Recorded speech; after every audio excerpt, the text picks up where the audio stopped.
అసలు నిజంగానే ఒక ముఖ్యమంత్రికి నోటీస్ ఇవ్వచ్చా? నోటీస్ ఇచ్చే విధానం తప్పంట, కక్షపూరితంగా ఇచ్చారు. రఘునందన్ ఎంపీ లాంటి వాళ్ళు ప్రవీణ్ కుమార్ ఫోన్ కూడా ట్యాప్ అయిందని చెప్పిండు. రఘునందన్ రావు అసత్యాలు చెప్పడంలో పిహెచ్డి చేశాడు.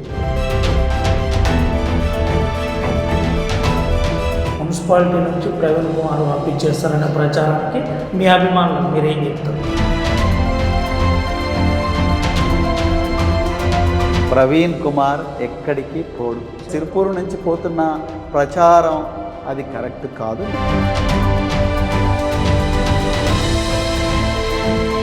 Welcome to RTV. నిన్న సిట్ విచారణ అంతా కూడా హైదరాబాద్లో కేసీఆర్ గారి అంశంలో ఏం జరిగింది, ఫోన్ ట్యాపింగ్ అంశంలో ఏ విధంగా జరిగింది, మనతో పాటు ఆర్ఎస్ ప్రవీణ్ గారు రిటైర్డ్ ఐపీఎస్ ఆఫీసర్, మనతో సార్తో మాట్లాడిద్దాం. బీఆర్ఎస్ తీసుకున్న విషయం తెలిసిందే.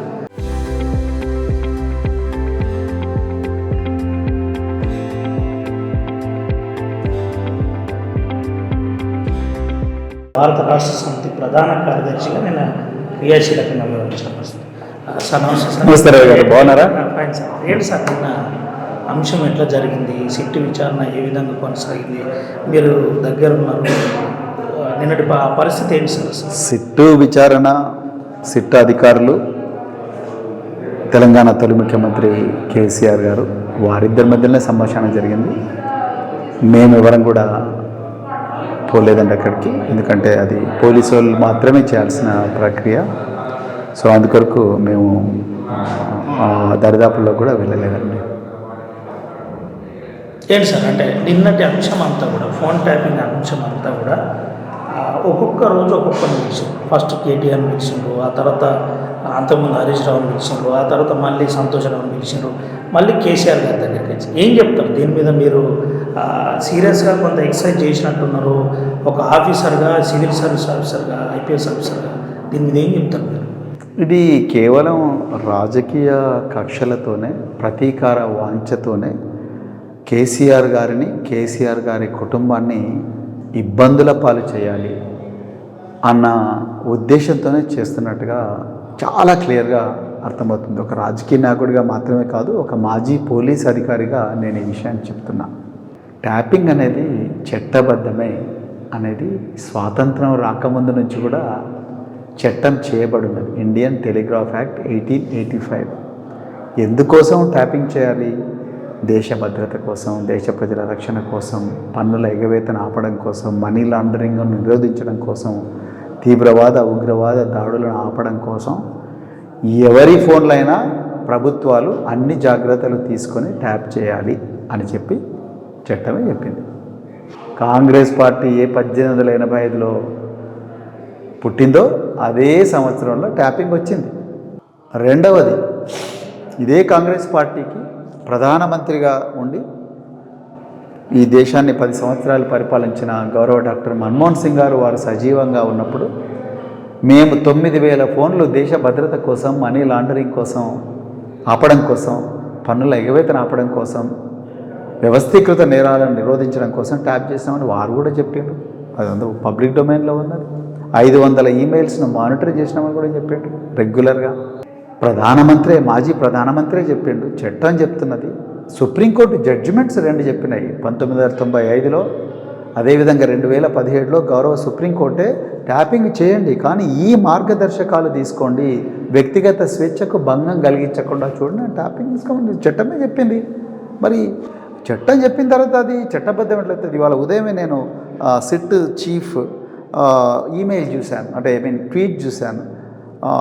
Shri K Chandrashekar Rao has been questioned or examined in illegal tapping case అంటున్నారు. అసలు tapping is not at all illegal. Tapping is very much legal. Tapping అనేది చట్టబద్ధమైనది, దానికి మార్గదర్శకాలు ఉన్నాయి. ఏది చేసినా ఒక్క అధికారి మాత్రమే చేయలేడు, రాజకీయ నాయకులకు సంబంధం ఉండదు. పోలీసు శాఖలో గోప్యనీయంగా జరిగే కార్యక్రమం. 1,50,000 మంది పోలీసులు ఉంటే 1,50,000 మంది పోలీసులో కేవలం ఒక 100 మంది పోలీసులకు మాత్రమే తెలిసే కార్యక్రమం. ఏ డిపార్ట్మెంట్లో చేస్తారు, ఏ రూమ్లో చేస్తారు, ఏ పరికరాలతో చేస్తారు, ఏ టెక్నాలజీతో చేస్తారు అనేది పోలీసు శాఖలో 99.99% ఆఫీసర్లకు తెలియదు, తెలియనివ్వరు, తెలుసుకోవాలని ఎవరు కూడా ప్రయత్నం చెయ్యరు. ఇది దేశ భద్రతకు సంబంధించిన అంశం. మన పక్కనే చైనా ఉంది, పక్కనే పాకిస్తాన్ ఉంది, కింద శ్రీలంక ఉంది, రైట్ సైడ్ బంగ్లాదేశ్ ఉంది, పక్కనే అమెరికా ఉన్నాయి, ఇంకా రకరకాల దేశాలు. భారతదేశంలో ఏం జరుగుతుంది అనేది తెలుసుకోవాలని కుతూహలంతో ఉంటారు. వాళ్ళ పని వాళ్ళు మన దేశాన్ని డీస్టెబిలైజ్ చేయాలని చూస్తారు, అతలాకుతలం చేయాలని చూస్తారు. ఇవాళ ట్యాపింగ్ ఎలాగ జరుగుతుందో, ఏ విధంగా ఫోన్లు ట్యాప్ చేశారు, దాని ప్రొసీజర్ ఏంటి అనేది ఇలా కోర్టుల్లో రిమాండ్ సీడీల రూపంలో రేవంత్ రెడ్డి ప్రభుత్వం సబ్మిట్ చేసింది. అవి పబ్లిక్ డొమైన్లో పెట్టారు. దీని మీద రోజు ధారావాహికంగా పత్రికల్లో వస్తుంది. వాళ్ళు రేపొద్దున చూడరాండి శత్రు దేశాలు ఇవన్నీ. ఎంత బాధ్యతారాహిత్యమైన చర్య.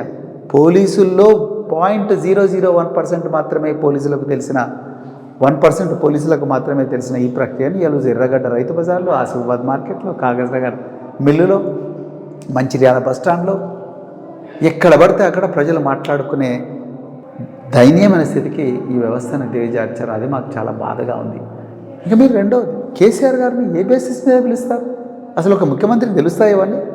ముఖ్యమంత్రికి పోలీస్ శాఖలో 0.001% మాత్రమే పోలీసులకు మాత్రమే తెలిసిన ప్రక్రియను ఒక గౌరవ ముఖ్యమంత్రి, అది రేవంత్ రెడ్డి గారైనా, కేసీఆర్ గారైనా, ఇంకెవరైనా, వాళ్ళకు తెలిసే అవకాశమే లేదు.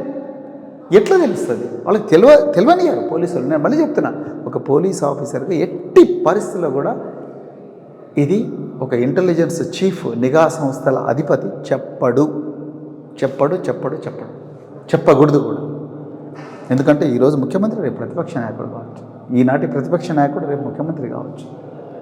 ఎట్టి పరిస్థితుల్లో కూడా వాళ్ళకి యాక్సెస్ కూడా ఉండదు, వాళ్ళ బిల్డింగ్లలో కూడా పోలేరు. అలాంటి సంబంధంలోని ఆరోగ్య శాఖ మంత్రి, ఆర్థిక శాఖ మంత్రి, మార్కెటింగ్ శాఖ మంత్రి, నీటిపారుదల శాఖ మంత్రి పనిచేసిన హరీష్ రావు గారిని పిలుస్తారు.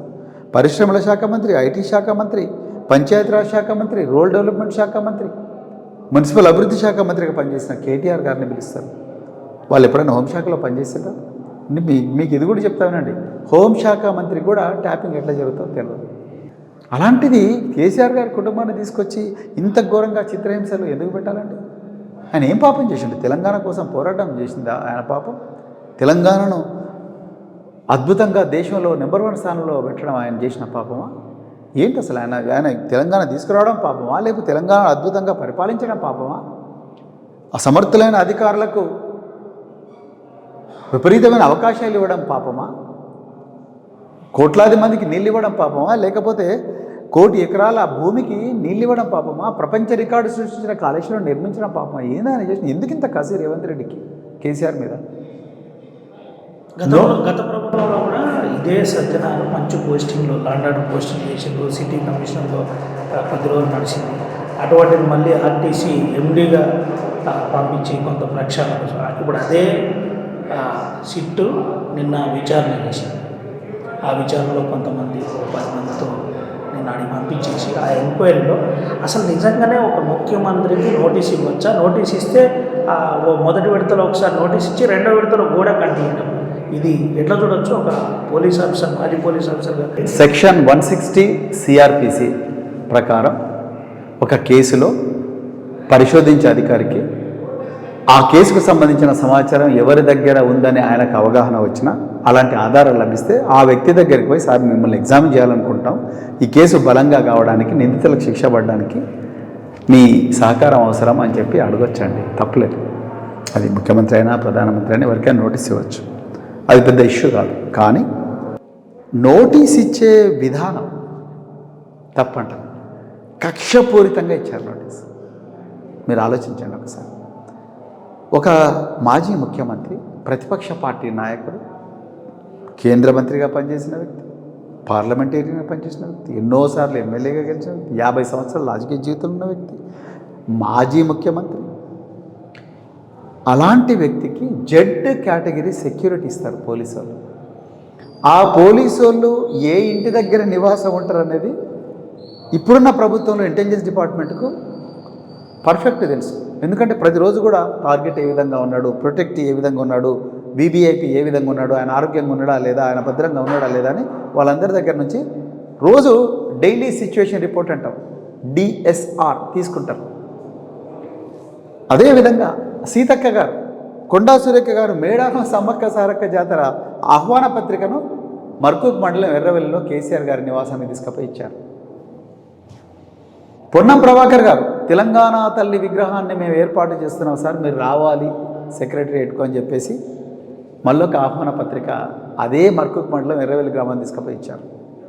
కానీ కేసీఆర్ గారికి నోటీసు మాత్రం ఒకరోజు ముందు ఏమని ఇచ్చారు, మీ అఫీషియల్స్ రికార్డ్ ప్రకారం మీరు నందినగర్ బంజారా హిల్స్లో ఉన్నట్టుగా ఉంది మా దగ్గర, అందుకొరకు మీరు దయచేసి అక్కడికి రండి. వారు వెంటనే అయ్యా నేను నందినగర్లో ఉండడం లేదు, మా అక్కడ ఎవరు కూడా ఉండలేదు, ఖాళీగా ఉంది ఇల్లు, మీరు దయచేసి నేను రాలేను, నా 65 సంవత్సరాల వయసు పడ్డాను, మీరు దయచేసి మీరు ఇక్కడ తీసుకోండి, మీరు ఇక్కడ వచ్చి నా ఏమని అడిగితే అన్నీ చెప్తా అంటున్నాడు. ఇక్కడ చెప్పడానికి ఏమీ లేదు, ఆయన కూడా మీరు ఏమో సందేహాలు నివృత్తి చేసుకోవాలనుకుంటున్నారు కాబట్టి దయచేసి మా ఇంటికి వచ్చి చేసుకోండి. ఏం చేయాలి, కొంచెం ఆలోచించాలి కదా. మీ కంట్రోల్లో ఉన్న పోలీసులే ఆయన కాపాడుతున్నారు, మీ మంత్రులేమో వాళ్ళ ఇంటి దగ్గర పోతారు, మీరు మాత్రం కక్షపూరితంగా నందినగర్ గోడ మీద రాత్రికి దొంగల్లాగా అంటించిపోతారు పోలీసులు. నిజంగా నోటీసులు ఎప్పుడు అంటిస్తారు తెలుసా రవి గారు? ఒక నేరస్తుడు, ఒక బందిపోటు, ఒక నేరంలో అరెస్ట్ కావాల్సిన బందిపోటు పోలీసులు పోయి పట్టుకుందామంటే దొరక్కపోయినప్పుడు, వారెంట్ సర్వ్ చేయడానికి పోయినప్పుడు దొరికినప్పుడు కానీ, సమన్లు సర్వ్ చేయడానికి పోయినప్పుడు దొరికినప్పుడు కానీ 2 సార్లు 3 సార్లు చుట్టుపక్కల వాళ్ళను ప్రశ్నించిన తర్వాత ఆ కారణాలు రికార్డు చేసి కేస్ ఫైల్లో రికార్డు చేసి అప్పుడు నోటీసు 2 సాక్షుల సమక్షంలో అంకిచ్చి దాన్ని కోర్టుకు సమర్పిస్తారు. ఇది జరిగింది. వరుసగా మీరు కానీ కానీ కానీ కానీ కేసీఆర్ గారి విషయంలో అలాంటి ప్రయత్నాలు ఏమి జరగలేదు. డైరెక్ట్ ఒక బందిపోటు దొంగకు కదా ఎట్లయితే అతికిస్తారో, ఒక రౌడీ షీటర్కి ఎట్లయితే అతికిస్తారో ఆ విధంగా అతికించిపోయారు. అది చాలా ఘోరమైన నేరం, ఆక్షేపణీయం. వరుసగా మీరు ప్రెస్ మీట్ పెడుతున్నారు. అంతకుముందు ప్రవీణ్ కుమార్ను అప్పటి ప్రభుత్వం వ్యతిరేకించింది, ప్రవీణ్ కుమార్ అప్పటి ముఖ్యమంత్రిని వ్యతిరేకించింది. కానీ ఇప్పుడు అంతా భుజాల మీద ప్రవీణ్ కుమార్ వేసుకొని లీగల్గా మాట్లాడుతున్నారు, నామినేషన్ పత్రాలు అఫిడవిట్ చూపెడుతూ మాట్లాడుతున్నారు. ఏంటి ఇది? దీనికి అంతా ఎవరైతే ఈ విధమైన ఆలోచనలో ఉన్న వారికి మీరు ఏం చెప్తారు? చాలా మంచి ప్రశ్న, ధన్యవాదాలు ఈ ప్రశ్న అడిగినందుకు. నేను గత ప్రభుత్వంలో బీఎస్పీ రాష్ట్ర అధ్యక్షుడిగా ఉన్నప్పుడు నాకు యాపిల్ నుంచి ఒక మెయిల్ వచ్చింది, నీ యాపిల్ ఫోను ఎవరో హ్యాక్ చేయడానికి ప్రయత్నం చేస్తున్నారు, నువ్వు ఈ జాగ్రత్తలు తీసుకోండి. అది వెంటనే దాన్ని ప్రింట్అవుట్ తీసుకొని హైదరాబాద్ నగర పోలీస్ కమిషనర్ ఆనంద్ గారికి ఇచ్చి, సార్ నా ఫోను హ్యాక్ అవుతుంది, దయచేసి మీరు ఆ నిధుల మీద చర్య తీసుకోండి. నాకు వచ్చిన యాపిల్ మెయిల్లో ఇది బీజేపీ గవర్నమెంట్ చేస్తుందా బీఆర్ఎస్ గవర్నమెంట్ చేస్తుందా ఏం చెప్పలేదు అని. మాకు ఎవరైనా ఫర్దర్ సమాచారం తెలిస్తే చెప్తాము అని చెప్పారు. పాయింట్ నెంబర్ 1, ఆ రోజు పౌరుడిగా ఒక ప్రతిపక్ష పార్టీలో ఉన్న నాయకుడిగా అది నా బాధ్యత. నా ఫోన్లే హ్యాక్ చేయడానికి ఎవరో ప్రయత్నిస్తుంటే నేను గొంతెత్తకపోతే ఇంకా సామాన్య ప్రజల పరిస్థితి ఏంటని చెప్పి నేను చెప్పాను. ఈరోజు ప్రభుత్వంలో లేను, కానీ నేను ఒక పార్టీలో ఉన్నాను, బీఆర్ఎస్ పార్టీలో ప్రధాన కార్యదర్శి హోదాలో ఉన్నాను. మా పార్టీ అధినేత కేసీఆర్ గారి మీద, మా పార్టీలో ఉండే సీనియర్ నాయకుల మీద వ్యక్తిత్వ హననం చేస్తూ, చేయని ట్యాపింగ్ను వీళ్ళు చేసినట్టుగా చూపిస్తూ, అశ్లీలమైన థంబ్నెయిల్స్ పెట్టి వాళ్ళ ప్రశాంతతను భంగం చేస్తూ, వాళ్ళ వ్యక్తిత్వాన్ని హననం చేస్తూ, వాళ్ళ కుటుంబాల్లో చిచ్చు పెట్టే ప్రయత్నం చేస్తూ, క్యాడర్లను వాళ్ళ నుంచి దూరంగా చేసే ప్రయత్నం చేస్తుంటే ఒక ప్రధాన కార్యదర్శిగా నేను ఈ తప్పును తప్పని చెప్పాల్సిన అవసరం ఉంది, నిజాలను ప్రజల ముందర పెట్టాల్సిన అవసరం ఉంది. అందుకొరకు నేను ఆ పని చేస్తున్నాను, వాస్తవాలు ప్రజల ముందర పెడుతున్నాను. నేను రేవంత్ రెడ్డి గారి మీదనో, లేకపోతే హైదరాబాద్ పోలీస్ కమిషనర్ మీదనో, డీజీపీ మీదనో, హోంమంత్రి మీదనో, మంత్రుల మీదనో నేను వాళ్ళ వ్యక్తిత్వాన్ని హననం చేయడం, వాస్తవాలు చట్ట ప్రకారం ఏం జరిగింది, ఏం జరగాలి, ఏం చేయాలనేది ప్రజల ముందర పెడుతున్నా. అది ప్రజలు అర్థం చేసుకునే విధానంలో ఎట్లుంది సార్? నిన్న విచారణ అనంతరం మీరు కేసీఆర్ గారిని కలిసిండ్రు, ఏం చర్చ జరిగింది, ఏం క్వశ్చన్లు అడుగుతున్నారు, ఏంటి అసలు పరిస్థితి? కేసీఆర్ గారు 50 సంవత్సరాల రాజకీయ జీవితం అది. వారు పోలీసు వాళ్ళే వారి నుంచి నేర్చుకోవాలి తప్ప పోలీసు వాళ్ళు ఆయనను పరీక్షించడం అనేది అది అయ్యే పని కాదు. అది మా అందరికీ తెలుసు, ఆయన దగ్గర పనిచేసిన అధికారులుగా నేను అదే చెప్పాను. 50 సంవత్సరాల రాజకీయ జీవితం ఉన్న ఒక మహానేత, ఒక దేశ భౌగోళిక స్వరూపాన్నే మార్చిన ఒక మహా పోరాట యోధుడు, ఆయన దగ్గరికి పోయి 9 మంది చిన్న పోలీస్ అధికారులు కాదు కదా, 90 మంది ఎమ్మెల్యేలు పోయినా కేసీఆర్ గారు ఏ విధంగా ఆన్సర్ చెప్పాలనేది ఆయనకు స్టైల్ ఉంది. ఆ స్టైల్లోనే వారు ఆన్సర్ చెప్తారు. అధికారిగా ఇప్పుడు కేసీఆర్ గారు ఆయన స్టైల్ మార్చుకుంటారండి అనుకోను, వారికి ఒక స్టైల్ ఉంది. ఆ స్టైల్ ప్రకారం ఆన్సర్ చెప్తారు. Statesmen basically. సో ఒక దార్శనికుడు, స్టేట్స్మెన్. రాష్ట్రంలో నా రాష్ట్రం ఏ డైరెక్షన్లో పోవాలి, ఏ దిశలో పోవాలి, నా రాష్ట్రం 4 కోట్ల మంది ప్రజలు ఏ విధంగా సంతోషాలతో బతకాలని ఆలోచించే ఒక ఏమంటారు, ఒక బెనవలెంట్ పొలిటీషియన్. కాబట్టి కేసీఆర్ గారు ఈ చిన్న చిన్న ప్రశ్నలు, సార్ మీరు ఈ ఫోన్ నెంబర్ ఇచ్చారా, ఆ ఫోన్ నెంబర్ ఇచ్చారా, ఈ ఫోన్ నెంబర్ ఇచ్చారంటే ఆయన నవ్వడం తప్ప ఏం చేస్తారండి? అసలు వాళ్ళకి సంబంధం లేని విషయం ఇది. అందుకొరకు ఆయన, నాకు తెలిసినంత వరకు, మేము డీప్గా అడగలేదు వారిని ఏం అడిగారు ఏంటనేది, కానీ నాకు తెలిసినంత వరకు వారిని, సార్ మీకు ఈ విధంగా ఈ జరిగిందని మీ దృష్టికి వచ్చిందా లేదా అనేది న్యాచురల్గా చెప్తారు. ఆఫీసర్లు ఫైల్స్ ఎట్లా మూవ్ చేస్తారు అంటే వాటి విషయాల మీద అడిగారు. ముఖ్యమంత్రి ఎప్పుడు కూడా తన సొంత నిర్ణయాలు ఎవరు కూడా తీసుకోరు. అపాయింట్మెంట్స్లో కానీ ప్రతిదీ కూడా కేస్ ఆఫీసర్ స్థాయి వ్యక్తి కూడా ఈ ఫోన్ నంబర్ ఇస్తున్నా. ఎగ్జాక్ట్లీ. నాకు చాలా ఆ ప్రశ్నలు చాలా సిల్లీగా ఉంటాయి. ఆ ప్రశ్న చాలా సిల్లీ చేయరండి. ప్రచారం జరుగుతుంటే వ్యక్తిత్వ హననం. రేవంత్ రెడ్డి గారికి ప్రధానంగా ఆయనకుండే ఇది బలహీనత ఏంటంటే, అతను ఈ ప్రజల మీద ఇచ్చిన హామీలు నెరవేర్చలేకపోతున్నాడు. అతని వల్ల కాదు. అతను ఓపెన్గా చెప్పిండు, మోసం చేయకపోతే ప్రజలు ఎట్లా నమ్ముతారా. రెండవది, అతనికి ఉండే బలం ఏంటంటే అటెన్షన్ డైవర్షన్. ప్రతి దాన్ని కూడా కంటిన్యూస్గా అసలు విషయం నుంచి ప్రజల దృష్టి మరలిస్తూ ఉంటాడు కంటిన్యూస్గా. సో ఆ విధంగా దీని ఒక ధారావాహికగా నడపడానికి ప్రజలు ఎంగేజ్ అవుతూ ఉంటారు. క్రైమ్ తొందరగా కేసీఆర్ కొంత భావోద్వేగానికి గురయ్యాడు.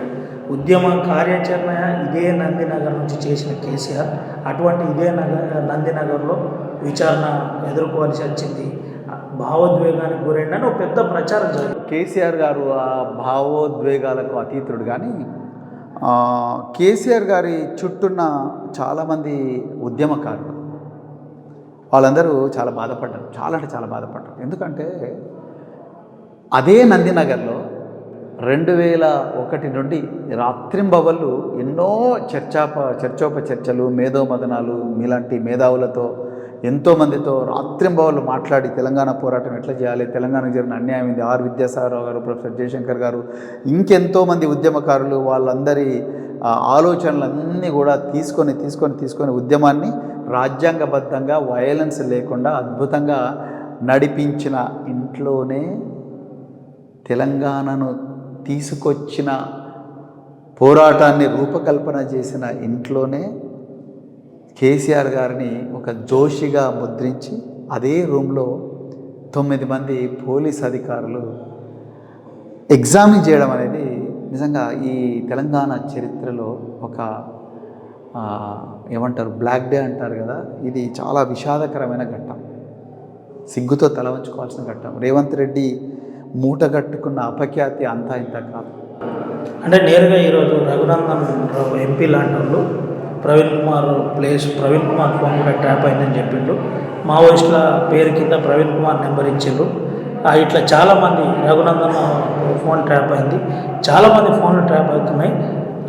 బీఆర్ఎస్ అటు కాంగ్రెస్ ఇద్దరిది అంటే ఒక ఫెవికాల్ బంధం లాంటిదని ఈరోజు కాగజ్ ఎట్లా చూడవచ్చు. రఘునందన్ రావు అసత్యాలు చెప్పడంలో పిహెచ్డి చేశాడు. రేవంత్ రెడ్డి, రఘునందన్ రావు ఒకటే తానులో ముక్కలు. ఆయన అసత్యాలు చెప్తాడు, ఈయన అసత్యాలు చెప్తాడు. అది మన దురదృష్టకరం. తెలంగాణ ప్రజల వాళ్ళ దురదృష్టం ఇలాంటి వాళ్ళు ఎంపీలు కావడం. ప్రవీణ్ కుమార్ ఫోను ట్యాప్ అయిందని, ప్రవీణ్ కుమార్, నాకు యాపిల్ నుంచి వచ్చిన మెసేజ్ నేను చెప్పిన, అది యాపిల్కి ఎవరు చేస్తున్నారని మెసేజ్ వచ్చిందని యాపిల్ నాకు చెప్పలేదు. కానీ నేను ఆ రోజు నేనే చెప్తున్నా కదా, నేనే చెప్తున్నా ఆ విషయాన్ని. రఘునందన్ రావు కొత్తగా దానికి సర్టిఫికేట్ ఇవ్వాల్సిన అవసరం లేదు. ఇవాళ కాంగ్రెస్ బీఆర్ఎస్ కాదు, బీజేపీ కాంగ్రెస్ రెండు కలిసి బీఆర్ఎస్ను ఈ కేసులో, అక్రమ కేసులో ఇరికించాలని ప్రయత్నం చేస్తున్నాయి. ఇవాళ రేవంత్ రెడ్డి, బీజేపీ రెండు కూడా ఒకరికొకరు ప్రొటెక్ట్ చేసుకుంటా ఉన్నారు. నేను అడుగుతా ఉన్నా, బండి సంజయ్ గారు కేంద్ర హోంశాఖ సహాయ మంత్రి, ఆయన ట్యాపింగ్ గురించి తెలియదానండి? ఆయన ఒక వీధి రౌడీలాగా మాట్లాడుతూ ఉన్నాడు, ఒక నిరక్షరాస్యుడిలాగా మాట్లాడుతూ ఉన్నాడు. ఆయనకు తెలియదా ట్యాపింగ్ గురించి? ట్యాపింగ్ ఎట్లా చేస్తారు ఏంటనేది ఐబీ అనే సంస్థలు ఆయన దగ్గరనే ఉంటాయా? ఆయన అసలు ఏది ట్యాపింగ్ ప్రక్రియ గురించి తెలియలాగా మాట్లాడుతున్నాడు. ఇంక ఏం చెప్పాలి? ఇలా రేవంత్ రెడ్డిని జాగ్రత్తగా ప్రొటెక్ట్ చేసుకుంటూ వస్తున్నారు. కోల్ బ్లాక్లో దాదాపు 1000 కోట్ల రూపాయల కుంభకోణం జరుగుతూ ఉన్నది. నైని కోల్ బ్లాక్లో 49% వాటా కేంద్ర ప్రభుత్వానికి ఉంది. ఎక్కడ పోయినా కిషన్ రెడ్డి, రఘునందరావు దాని గురించి ఎందుకు మాడతలేడు? సో రఘునందన్ రావు గారికి, రేవంత్ రెడ్డి గారికి, బండి సంజయ్ గారికి వీళ్ళందరికీ కూడా అసత్యాలు చెప్పడంలో దిట్టలు, అదేవిధంగా ప్రజల దృష్టి మరల్చడంలో దిట్టలు. ఇక పంచులు వేసుకుంటూ మాట్లాడమంటే మాట్లాడతారు. దానివల్ల తెలంగాణ రాష్ట్రానికి ఏం వరగదని అందరికి తెలుసు. చివరిగా విషయం చెప్పండి సార్, ఏంటి అంటే ఈ ఫోన్ ట్యాపింగ్ అంశం ఏదైతే ఉందో ఇది ఎక్కడ దాకా పోతుంది, ఎక్కడ ఆగిపోతుంది? ఒక ఆఫీసర్గా మీరు, మాజీ ఆఫీసర్గా ఏం చెప్తారు? ఫోన్ ట్యాపింగ్ అంశం అనేది ఎక్కడ పోదు, ఏమీ కాదు. స్టేట్మెంట్ రికార్డ్ చేసి కోర్టులో పడేసి అంతే, ఏమీ కాదు. మెడకాయ మీద తలకాయ ఉన్న ఏ ముఖ్యమంత్రి అయినా దీన్ని ముట్టుకోడు. సీరియస్గా చెప్తున్నాను. రాష్ట్రంలో ఉండే నీ ప్రాణం, నా ప్రాణం, మన బిడ్డల ప్రాణం, మన కుటుంబాల ప్రాణం భద్రంగా ఉండాలంటే పోలీసు వాళ్ళు గోప్యంగా 4 గోడల మధ్యలో 3వ కంటికి తెలవకుండా చేసుకునే కార్యక్రమం బయట చర్చకు రాకూడదు. ఈ తెలివున్న ఎగ్జాక్ట్లీ ఈ తెలివున్న ఏ రాష్ట్ర ముఖ్యమంత్రి కూడా దీని గురించి మాట్లాడు. మీరు ఒక్కసారి ఆలోచించండి. కాశ్మీర్లో ప్రతిరోజు కూడా ఏదో గొడవ జరుగుతుంటుంది, టెర్రరిజం పేరు మీద, యుద్ధం పేరు మీద. ఆపరేషన్ సింధూర్ టైంలో కానీ, పహల్గాం దాడి సమయంలో కానీ ఎక్కడైనా ట్యాపింగ్ గురించి మాట్లాడిందండి వాళ్ళు? అరుణాచల్ ప్రదేశ్ చైనాకు బార్డర్లో ఉంది, దానిలో ఎప్పుడైనా ట్యాపింగ్ గురించి మాట్లాడతారా? ఈశాన్య రాష్ట్రాల్లో ట్యాపింగ్ గురించి మాట్లాడతారా? గుజరాత్లో ట్యాపింగ్ గురించి మాట్లాడతారా? పాకిస్తాన్ బార్డర్ కదా గుజరాత్, పంజాబ్లో మాట్లాడతారా? నో. కానీ వీళ్ళు చేసే దేశ భద్రత కాదు, హక్కుల హననం జరుగుతుంది. ఇంపాసిబుల్. గోప్యతను ప్రూవ్ చేయండి బై, ప్రూవ్ చేయండి, కూతురు ప్రూవ్ చేయండి కదా. మీరు ఇప్పుడు ప్రూవ్ చేయండి. ఇంతవరకు ప్రూవ్ చేయలేకపోయారు కదా. నేను అనేది రాజకీయ నాయకులకు సంబంధించిన దానికి లాగారు, ప్రూవ్ చేయలేకపోయారు కదా. ట్యాపింగ్ గురించి 29 రాష్ట్రాల్లో కేవలం తెలంగాణలో జరుగుతూ ఉన్నది. పక్క రాష్ట్రం ఆంధ్రప్రదేశ్లో కూడా ట్యాపింగ్ మీద సిట్ వేశారు ఫర్ కైండ్ ఇన్ఫర్మేషన్. 2015లో, 2016లో క్లోజ్ చేశారు దాన్ని. ఆ ట్యాపింగ్కు అధినేతగా వ్యవహరించిన ఇక్బాల్ గారు ఎమ్మెల్సీగా అయిపోయి రిటైర్ అయిపోయాడు. సో ట్యాపింగ్ సిట్టులు ఇవన్నీ ఏమి కావు. చివరిగా కాంగ్రెస్ ప్రభుత్వానికి, రేవంత్ రెడ్డి ముఖ్యమంత్రి గారికి, బీఆర్ఎస్ పార్టీ ప్రధాన కార్యదర్శిగా, ఒక మాజీ పోలీస్ ఆఫీసర్గా మీరేం చెప్తారు? తెలంగాణ ప్రజలు ఒక అవకాశాన్ని రేవంత్ రెడ్డి గారికి ఇచ్చిండ్రు. మీకు దమ్ముంటే ఈ 420 హామీలు నెరవేర్చండి. కేసీఆర్ గారు చేసిన దాంట్లో 1% అన్న చేయండి, ప్రజల గుండెల్లో పెట్టుకుంటారు. అంతే తప్ప ప్రతిరోజు కూడా ఈ దృష్టి మరల్చే కార్యక్రమాలు చేస్తూ మీ దోపిడీని, దొంగతనాన్ని, దౌర్జన్యాన్ని, మీ బూతు మాటల భాషలను, మీ అరాచకాన్ని కప్పిపుచ్చుకోవడం కోసం వాటిని ప్రశ్నిస్తున్న బీఆర్ఎస్ పార్టీ మీద ఇలాంటి అక్రమ కేసులు పెడితే ప్రజలు సహించరు. అదేవిధంగా తెలంగాణ సృష్టికి మూలకారకులైన కేసీఆర్ గారిని, వారి కుటుంబాన్ని వేధిస్తే రాష్ట్ర ప్రజలు నిన్న తిరగబడ్డారు. ఒక శాంపుల్ చూసిండ్రు. రాబోయే రోజులు ఇట్లనే వేధించుకుంటూ పోతే మాత్రం తప్పకుండా మీకు మనుగడ ఉండదు, మీ పార్టీకి మనుగడ ఉండదు. అందుకొరకే ప్రజలందరూ కూడా దయచేసి ఈ ప్రభుత్వం నెరవేరిన హామీల మీదనే మనం పోరాడాలి. యూరియా మీద పోరాడాలి. మన విద్యార్థుల జీవితాలు పిట్టల్లాగా ఏరిపోతూ ఉన్నాయి, వాటి మీద పోరాడాలి. బకాయిల మీద పోరాడాలి. పట్టణ ప్రగతి నిధులు రావడం లేదు, దాని మీద పోరాడాలి. మున్సిపాలిటీలు పూర్తిగా చెత్త కుండీలుగా మారిపోయినాయి, వాటి మీద పోరాటం చేయాలి. అంతే తప్ప ఈ రేవంత్ రెడ్డి కావాలని అటెన్షన్ డైవర్షన్ కార్యక్రమాలు ఏవైతే చేస్తున్నాడో, రామ్జీ నగర్ దొంగలలాగా దృష్టి మరల్చే కార్యక్రమాలు ఏవైతే చేస్తున్నారో వాటి నుంచి, వాటి వలలో చిక్కుకోగలదని నేను తెలంగాణ ప్రజలు చెప్తూ, కాంగ్రెసు బీజేపీలు కలిసి ఆడుతున్న ఈ నాటకాన్ని ప్రజలందరూ కూడా గమనిస్తున్నారు. బీఆర్ఎస్ కార్యకర్తలు కూడా గమనించాలని చెప్పి చివరిగా ఒక చిన్న కన్ఫ్యూజన్. మున్సిపాలిటీ నుంచి ప్రవీణ్ కుమార్ పంపించేస్తారనే ప్రచారానికి మీ అభిమానులు మీరేం చెప్తారు? మిమ్మల్ని ఇబ్బంది పెట్టండి ఈ అంశం. ప్రవీణ్ కుమార్ ఎక్కడికి పోడు, సిర్పూర్లోనే ఉంటాడు. ప్రవీణ్ కుమార్ ఉంటాడు. రొటీన్ కాదు. ప్రవీణ్ కుమార్ అంటే సిర్పూరు వాసి ప్రవీణ్ కుమార్. నాకు కోసినిలో 3-8 మా ఇంటి, మీకు ఎప్పుడైనా ఎవరైనా ప్రజలకు మీకు ఏమైనా సమస్యలు ఉన్నా దయచేసి మా ఇంటికి రండి. మీకు ఎప్పుడైనా ఛాయ్ తాగాలన్నా మా ఇంటికి రండి, నేనే ఛాయ్ చేసి పెడతా. కోసిని నా స్వగ్రామం. నేను కోసినిలోనే ఉంటున్నాను, కోసిన్లోనే ఉంటాను. నాకు సమయం దొరికినప్పుడల్లా ఇటువైపు వస్తానండి. నేను ఇక్కడ ఓటర్ను. నేను అంతే తప్ప సిరిపూర్ నుంచి పోతున్న ప్రచారం అది కరెక్ట్ కాదు. నేను కోసిన్న మా గ్రామం. అదేవిధంగా పార్టీ ఏ కార్యక్రమం ఇచ్చినా చేస్తాను. పార్టీ తీసుకున్న ఏ నిర్ణయాన్నైనా కూడా నేను గౌరవిస్తాను. కానీ సిరిపూర్ ప్రజల అభివృద్ధికి కట్టుబడి ఉంటాను. సిర్పూర్తోనే ఉంటారు. సిరిపూర్తోనే ఉంటాను. సిరిపూర్ ప్రజల అభివృద్ధికి కట్టుబడి ఉంటాను. పార్టీ ఇచ్చే ఏ నిర్ణయాన్ని గౌరవిస్తాను. పార్టీ అధినేత కేసీఆర్ గారు తీసుకున్న ఏ నిర్ణయాన్నైనా కూడా కేసీఆర్ గారు, కేటీఆర్ గారు తీసుకున్న ఏ నిర్ణయం గౌరవిస్తాను. పార్టీ అన్నిటికన్నా ముఖ్యం, వ్యక్తుల కన్నా పార్టీ ముఖ్యం. మున్సిపల్ ఎన్నికలు అన్ని గెలవబోతున్నారు సార్. 100% గెలుస్తాం. 100% గెలుస్తాం. Thank you very much. ఇది పరిస్థితి. సిర్పూర్లోనే ఉంటున్నా, ఎటు పోవట్లేదని మళ్ళీ క్లియర్గా చెప్పండి. మీతోటే ఉంటా, కాన్స్టిట్యూన్సీ అభివృద్ధి కోసం నేను పనిచేస్తూనే ఉంటాను. మీ ఏ ఇబ్బంది ఉన్నా పోసి నా ఇంటికి రావచ్చు. దీంతో పాటు నిన్న జరిగిన ఫోన్ ట్యాపింగ్ అంశంలో కొన్ని ముఖ్యమైన అంశాలు ఆర్టీతో ఎక్స్క్లూజివ్గా మాట్లాడుతూ నిన్న 10 మంది అధికారులు రావడం జరిగింది. వచ్చి మాట్లాడి ముఖ్యమంత్రి స్టేట్మెంట్ రికార్డ్ చేసుకొని పోయారు. ఇదంతా కూడా ఒక రకంగా పేపర్కు పరిమితం అవుతుంది, దేనికి పనిచేయదు. నిజంగానే మాజీ ముఖ్యమంత్రిని ఇబ్బంది పెట్టే ప్రయత్నమే రేవంత్ రెడ్డి ప్రభుత్వం, కాంగ్రెస్ పార్టీ చేస్తుందని క్లియర్గా చెప్పారు. దీంతోపాటు జరిగేదేముండదు, కావాలని ఇబ్బంది పెడతారు. ఉద్యమ నాయకుల్ని ఈ విధంగా చేయడం ఒక రకంగా నిన్న తెలంగాణ సమాజం అంతా బాధపడ్డది.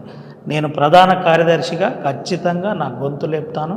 నా గొంతు ఉన్నంత వరకు నేను బీఆర్ఎస్ పార్టీ అంశంలో కట్టుబడి ఉన్నాను. పార్టీ చెప్పిన విధంగా పనిచేయడానికి సిద్ధంగా ఉన్నాను. నిన్నటి అంశమే కాదు, గతంలో నేను పార్టీ అధ్యక్షుడు, బీఎస్పీ పార్టీ అధ్యక్షుడిగా ఉన్నప్పుడు కొన్ని ప్రధానమైన అంశాలు యాపిల్ నాకు వచ్చిన మెసేజ్ని నేను చెప్పడం జరిగింది. కానీ అంతకుమించి నేను వేరే ఏది చెప్పలేదు. కావాలని కొంతమంది వక్రీకరించే ప్రయత్నం చేస్తున్నారు. నందినగర్లో కేసీఆర్ ఉన్నాడా, ఫామ్ హౌస్లో ఉన్నాడా, అసలు అఫిడవిట్లో ఏది ఉన్నాడో ముందు ప్రభుత్వ అధికారులు తెలుసుకోవాలి. తెలుసుకొని ఒక ఉద్యమకారునికి, దట్టు 10 సంవత్సరాలు ముఖ్యమంత్రిగా పాలించిన వ్యక్తికి ఏ విధంగా మర్యాద ఇవ్వాలో ముందు అధికారులు కూడా ఆలోచించాలని ఆర్టీవీతో ఎక్స్క్లూజివ్గా ఆర్ఎస్ ప్రవీణ్ కుమార్ మాట్లాడిన పరిస్థితి. Sumantharao Vinayak, RTV, Adilabad. Local to global news at your finger tips. మీ చేతిలో ఒక ఆయుధం. డౌన్లోడ్ రా TV app. Media legend Ravi Prakash is back.